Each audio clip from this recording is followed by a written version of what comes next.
고생 많으시지. 이렇게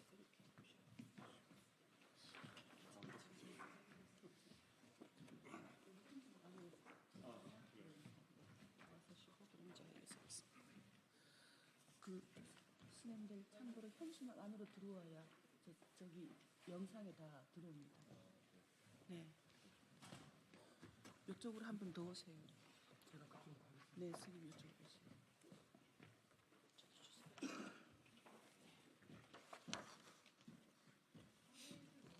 네, 네. 잠시만요.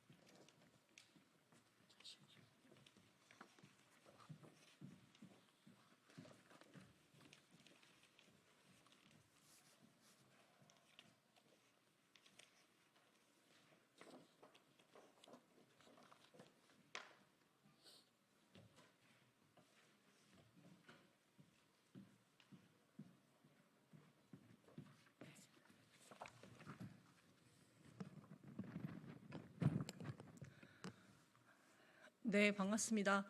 22대 국회의원 선거 공식 선거운동 기간이 이제 내일로 다가왔습니다. 이번 국회의원 선거를 통해서 정부의 실정을 심판하고 새로운 정치를 세우겠다고 하는 국민의 열의가 어느 때보다도 뜨거운데요. 아쉽습니다만 그 총선 선거운동 과정에서 주권과 평화를 향한 정책 제안과 논의보다는 색깔론을 앞세운 혐오와 배제의 논리가 우선되는 안타까운 현실을 직면하고 있습니다. 그래서 6.15 공동선언 실천 남측위원회를 비롯한 종교 시민사회와 또 국회의원 윤미향 의원님과 함께 이번 22대 국회의원 선거가 적대와 대결 색깔론을 넘어서서 주권과 평화를 향하는 국회가 되기를 희망하는 마음으로 오늘 기자회견을 개최하게 되었습니다.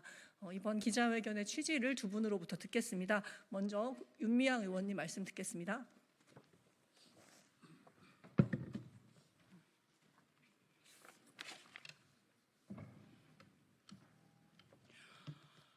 안녕하십니까. 국회의원 윤미향입니다.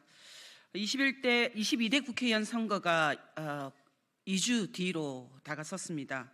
이번 총선은 국민을 무시하는 윤석열 정권에 대한 국민들의 준엄한 심판이 될 것입니다. 윤석열 정부 2년 동안 우리는 한국 사회 곳곳에 태행을 목도했습니다. 윤석열 정부가 기치로 내걸었던 상식과 공정은 찾아볼 수가 없습니다. 국민들의 입을 틀어막는 민주주의의 후퇴만을 목격했습니다. 한반도의 전쟁 위기는 어느 때보다도 높아졌고 굴욕적인 외교 정책은 심각한 역사 왜곡과 역사 부정을 불러오고 있습니다. 강제동원 3자 변제안이라는 굴욕적인 해법안으로 일제 식민 통치에 면죄부를 주었고 한국 사법부의 판결조차도 무시하며 법 위에 군림하는 정권의 전형을 보여주었습니다.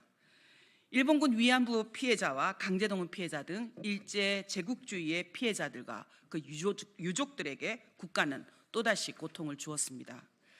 선거를 앞두고 캐캐묵은 색깔론은 또다시 등장을 해서 국민들의 입에 재갈을 물리고 역대 최대 규모의 전쟁 연습으로 국민들은 전쟁의 공포에 떨고 있습니다. 윤석열 정부의 폭주를 멈춰 세워야 합니다. 새로운 22대 국회는 전쟁이 아닌 평화를 보장할 수 있어야 합니다. 끝간데 없이 적대적으로 치닫고 있는 남북 관계에 다시 대화의 물꼬를 트고 공멸이 아닌 상생을 위한 관계 회복을 다시 시작해야 합니다. 우리 국민의 안녕과 세계 평화에 부응하는 그런 실리적인 대외 관계를 구축을 해야 합니다. 뒷걸음질 치고 있는 민주주의를 회복해야 합니다. 일제 치안유지법을 근간으로 만들어져서 70년이 넘도록 살아 국민의 기본권을 침해하고 있는 국가보안법을 속히 폐지해야 합니다. 청산하지 못한 역사는 반복될 수밖에 없습니다. 왜곡된 역사를 바로잡고 역사 정의를 실현해야 합니다. 대한민국이 더 이상 태행이 아닌 앞으로 나갈 수 있는 22대 국회의원 선거가 되기를 바랍니다. 이러한 취지에서 오늘 기자회견을 열게 되었고 다시는 선거 과정을 통해서 색깔론 또다시 국민을 갈라치는 그러한 선거가 난무하지 않기를 바람하지 않습니다. 이상입니다. 네, 고맙습니다. 다음으로는 오늘 기자회견의 주최 단체와 또 연명 단체를 대표해서 6.15 남측위원회 이용정 상임대표 의장님께서 취지 말씀해 주시겠습니다.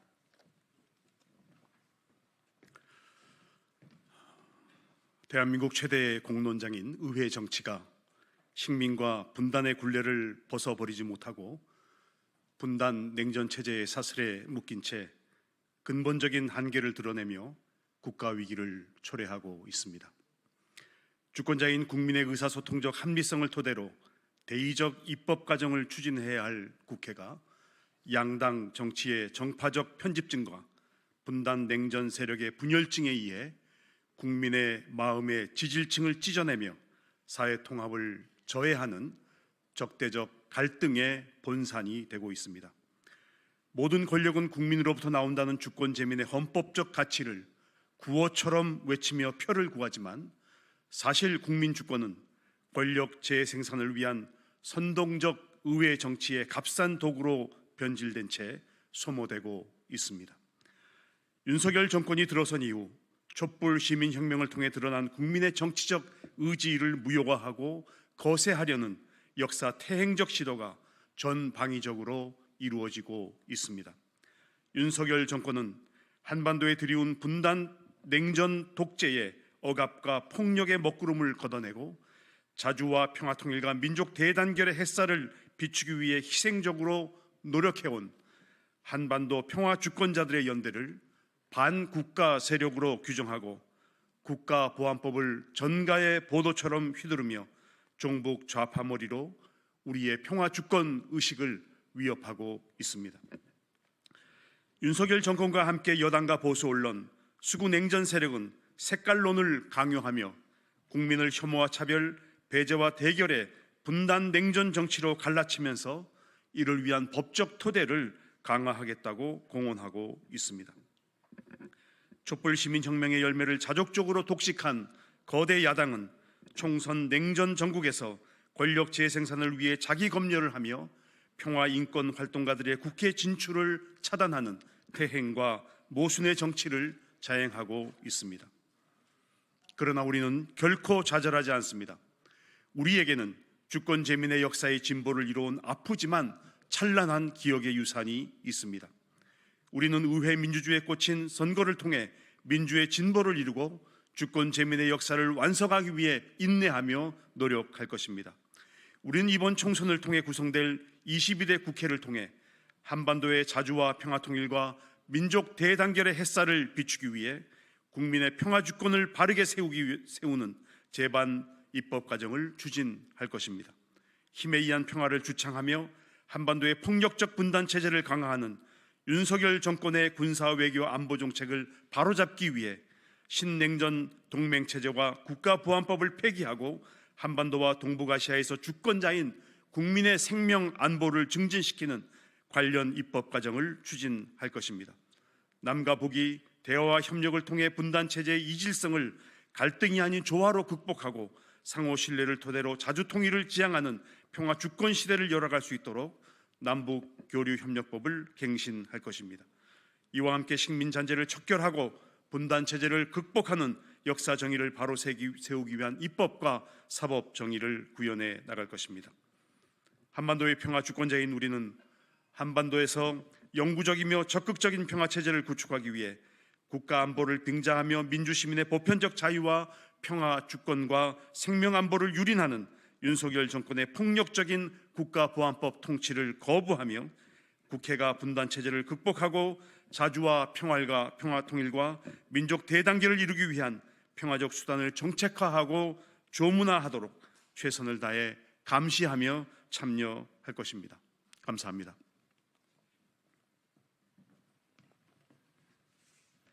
고맙습니다. 시민사회가 각계의 의제와 관련된 입장 좀 말씀드리고자 합니다. 역사정의와 또 대북평화 분야, 대외정책 분야 이렇게 세 분야로 말씀을 드릴 텐데요. 우선 역사정의 분야와 관련해서 전 국사편찬 위원회 위원장이셨고 또 시민모임 독립이사장으로 지금 활동하고 계시는 이만열 선생님으로부터 말씀 듣도록 하겠습니다.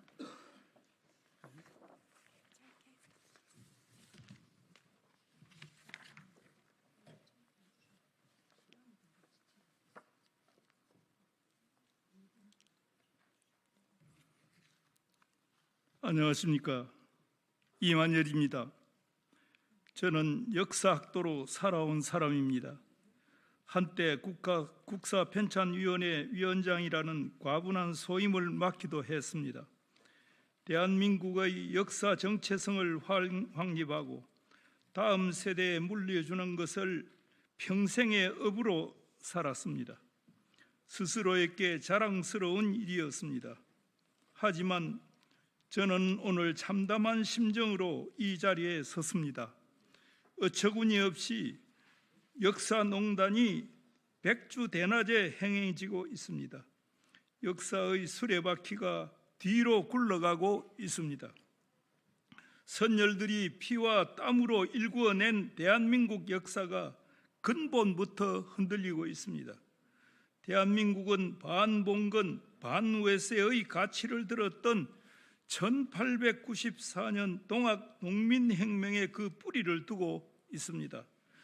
역사의 물줄기는 도도히 흘러 1919년 3.1운동과 대한민국 임시정부 수립으로 그리고 가열찬 독립전쟁으로 이어졌습니다. 이 역사 정체성은 해방 이후에도 이어졌습니다. 1960년 4.19 혁명과 1980년 5.18 민주화운동, 1987년 6월 항쟁과 2016년 촛불혁명이 그것입니다. 국민이 주인되는 자주독립국가를 향한 거침없는 행보였습니다. 1987년 개정헌법 전문은 우리 대한국민은 3.1운동으로 건립된 대한민국 임시정부의 법통과 불의에 한거한 4.19 민주 이념을 계승하고 라고 기술하고 있습니다. 이 거대한 민족사의 흐름을 담았습니다. 그러나 윤석열 정권의 역사인식은 이런 흐름에서 벗어나 있습니다. 헌법 정신을 부정하는 단계까지 이른 것으로 보입니다. 이승만이 건국의 아버지라는 반헌법적 역사관을 공공연히 유포하는가 하면 육사에 있는 독립전쟁 영웅 홍범도 흉상을 철거하려 합니다. 윤석열 대통령은 이를 공산 전체주의와의 싸움이라고 포장합니다. 한심한 일입니다. 21세기 대명천지의 윤 대통령은 공산 전체주의라는 헛개비와 싸우고 있습니다. 한편 윤석열 정권은 대일 과거사 문제에 있어서 강제동원 제3자 변제안이라는 굴욕 해법으로 식민 통치 불법성의 면죄부를 발행했습니다. 이는 대일 관계 개선이라는 미명 아래 진행되는 미일 한 유사 군사동맹 하부구조 편입 노력으로 보이는 것입니다. 인도 태평양 전략은 일본 극우를 대표한 아베가 제창하고 미국이 밀어붙이는 중국 고립 정책입니다. 동아시아에서 미국을 대리하는 일본의 지위를 강화하는 것입니다. 이 전략에 편입되려는 윤석열 정권의 정책은 대일본 과거사 굴종 외교로 이어지고 있습니다. 그리고 지금 우리는 그 굴종의 후과를 목도하고 있습니다. 군마현 조선 노동자 추도비는 결국 철거되었습니다. 일본 역사 교과서는 제국주의 범죄 역사를 지우며 독도는 한국이 불법 점거한 일본 고유 영토라고 기술하고 있습니다. 역사학도로서 제가 오늘 참담한 심정으로 이 자리에 설 수밖에 없는 이유입니다. 하지만 마냥 실망스럽지는 않습니다. 일본군 위안부 문제와 강제징용 노동자 문제를 대하는 우리나라 사법부의 판단은 고무적입니다. 작년 11월 서울고등법원은 일본군 위안부 피해자들에 대한 일본의 배상 책임을 인정하는 역사적인 판결을 내렸습니다. 재판부는 전쟁 시기 일본의 범죄 행위를 재확인하고 강점기 불법 행위에 대해 대한민국이 재판권을 가지는 것이 마땅하다며 국가 면제 법리를 배척했습니다. 1965년 한일협정으로 모든 청구권이 소멸됐다는 일본의 주장을 배척하고 개인 청구권을 인정한 강제징용 판결들과 더불어 대한민국 사법부는 기억전쟁의 강력한 교두보 역할을 수행하고 있습니다. 내일부터 국회의원 선거운동이 공식적으로 시작된다고 합니다. 평생을 역사학도로 살아온 사람으로서 여야 의원은 막론하고 제22대 국회의원이 되려는 모든 분에게 간곡한 부탁의 말씀을 드리고 싶습니다. 부침과 곡절이 있었지만은 대한민국의 역사는 끊임없이 전진해 왔습니다. 1987년 헌법 개정 이래 우리 사회 보수와 진보는 사회적 합의를 통해 5.18 민주화 운동의 가치 공유, 제주 4.3 특별법과 여순 특별법 제정 등 현대사의 질곡을 치유하려는 노력을 꾸준히 경주해 왔습니다. 어렵게 이루어진 합의였기에 값진 진전이었습니다. 때문입니다. 이런 합의들을 깨뜨리고 역행하려는 일체의 시도들에 대해 여야가 함께 대응해 주시기를 부탁드립니다. 우리가 1923년 간도 조선인 학살 문제를 비롯해 일본군 위안부, 강제징용 문제를 제기하는 것은 과거 범죄에 대한 분풀이나 징치를 위한 것이 아닙니다. 설린 호혜의 미래지향적 한일관계는 역사 진실에 대한 직시에서 출발해야 합니다. 그러나 아베 이후 노골화되고 있는 역사 부정주의 세력의 득세는 한일 관계를 다시 먹구름 속으로 몰아넣고 있다고 판단됩니다. 아시아 태평양 전쟁 패전 이후 전쟁 주범 일본 천황이 징치되지 않은 것은 일본 현대사의 뼈아픈 부분입니다. 민주주의 국가로서의 정체성 확립에 지장을 초래했습니다. 한국 현대사 초입, 반민특위가 와해된 것과 비견됩니다. 일본 군대는 국가의 군대가 아니라 천황의 군대였기에 일본군 위안부 문제나 1923년 간도 학살의 궁극 책임도 천황에게 있습니다. 때문입니다. 전황제 족쇄에 묶인 일본은 극구 역사 범죄를 부정하는 것입니다. 과거로 흘러간 역사는 없습니다. 모든 역사는 현재의 역사입니다. 유대인의 구약 성서는 피지배와 해방, 다시 반복된 피지배와 해방을 기록한 역사 전승입니다. 그들에게 역사는 현재를 해석하는 도구였습니다. 향후 나아갈 방향을 알려주는 방향타였습니다. 우리 근현대사를 새기는 일에서 앞으로의 좌표를 찾는 제22대 국회가 되기를 중심으로 기원합니다. 감사합니다.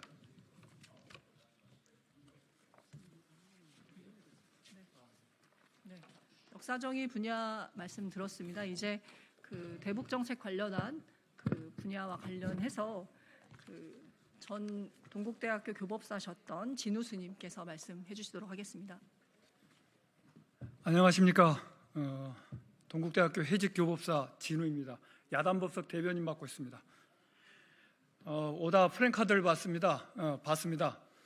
종북 좌파의 국회 입성을 막아야 된다라고 하는 프랭카드였습니다. 저는 종북 주사파입니다. 절에서 정도 치고 북도 치고 그리고 주지실에서 사무도 보는 종북 주사파입니다. 그러나 저는 백령도 해병대에서 흑룡사 주지를 살았습니다. 이번 국회의원 선거는 많은 사람들이 김대중 정신을 이야기하고 있습니다. 김대중 정신은 이 엄혹한 시기에 인동초처럼 평화에 대한 희망을 안고 있는 사람이, 그리고 평화 통일에 대한 희망을 안고 있는 사람이 김대중의 후계자라고 저는 생각을 합니다. 이번 22대 국회의원 선거는 다른 선거가 아닙니다. 좌파도 우파도 아닌 합리적인 김대중의 대파의 선거인 겁니다. 정치인이라고 하는 것은 피스메이커입니다. 분열과 적대의 담장을 무너뜨리고 평화와 공존에 다리를 놓는 사람들이 정치인이 되어야 합니다. 그런 마음을 가지고 국회에 입성하려고 하는 분, 그런 분들이 김대중의 후계자라고 생각이 들어집니다. 감사합니다.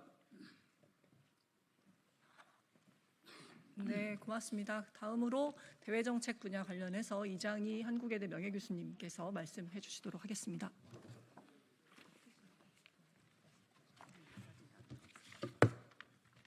한국외대 이장희 명예교수입니다. 짧게 하겠습니다. 1952년 샌프란시스코 체제와 그 하위 체제인 65년 한일 협정 체제라는 이 냉전 체제 속에서 한국 외교는 닫혀 있습니다. 그렇기 때문에 현재 우리는 자주 외교를 하지 못하고 균형 외교를 하지 못하고, 그리고 또한 등거리 외교를 하지 못해서 한국의 외교가 미국의 패권주의 외교 정책에 갇혀 있습니다. 제22대 국회는 여기에서 과감하게 우리의 자주 외교, 균형 외교, 등거리 외교로 나가야 됩니다.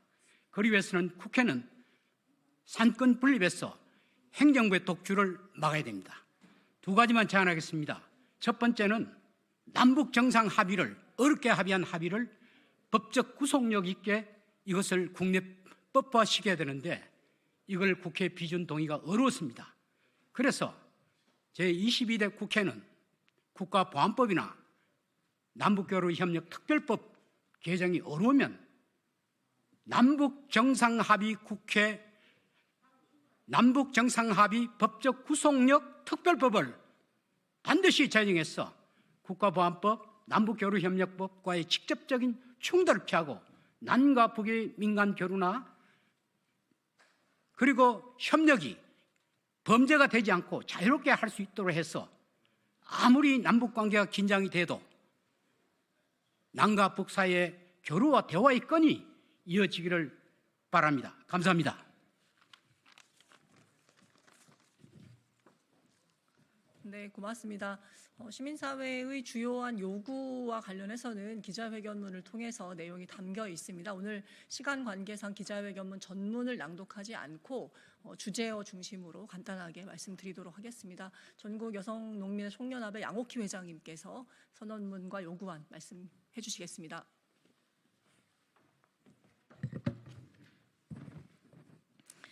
(22대) 국회의원 선거에 즈음한 요구와 호소, 적대와 대결, 색깔론을 넘어 주권과 평화로 향하는 22대 국회가 되어야 한다. 제22대 국회의원 선거의 공식 운동기간이 내일부터 시작된다. 대한민국의 헌법기관, 국민의 대표를 자처하는 국회의원을 선출하는 선거와 협오와 배제의 주장으로 얼룩지고 냉전 대결과 전쟁의 논리를 국민들에게 강요하며 자주와 평화의 미래를 외면하는 이 폭력과 태행의 제동을 걸어야 한다. 이번 22대 국회의원 선거와 적대와 대결, 색깔론을 넘어 주권과 평화로 향하는 새로운 정치를 탄생시키는 장이 되어야 한다는 간절한 마음으로 우리는 아래와 같이 호소한다. 하나, 적대를 강요하고 유기를 조장하는 윤석열 정부의 정책에 제동을 걸고 평화를 요구하는 국회가 되어야 한다. 하나, 정부의 굴욕적, 대결적, 대외 정책에 제동을 걸고 주권을 지키는 국회가 되어야 한다. 하나, 역사 정의를 실현하는 국회가 되어야 한다.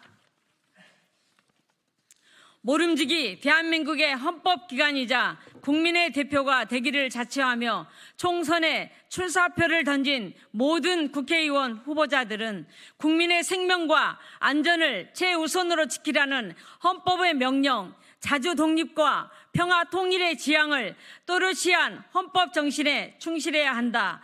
이번 22대 국회의원 선거가 윤석열 정권의 퇴행과 폭주를 저지하고 적대와 대결, 색깔론을 넘어 주권과 평화로 향하는 새로운 정치 탄생의 계기가 되어야 한다. 주권자인 국민 모두가 감시하고 심판하고 행동하며 새로운 정치의 장을 열어내자. 2024년 3월 27일 감사합니다. 네, 고맙습니다. 이번 국회의원 선거 기간 동안 시민사회의 감시 활동 또 투표와 행동 계속 이어질 예정입니다. 기자분들의 많은 관심과 참여 또 부탁드리고요. 오늘 부득이하게 기자회견이 좀 지체돼서 뒤쪽 순서에 지금 기다리고 계시는 분들께도 사과의 말씀 드리겠습니다. 고맙습니다.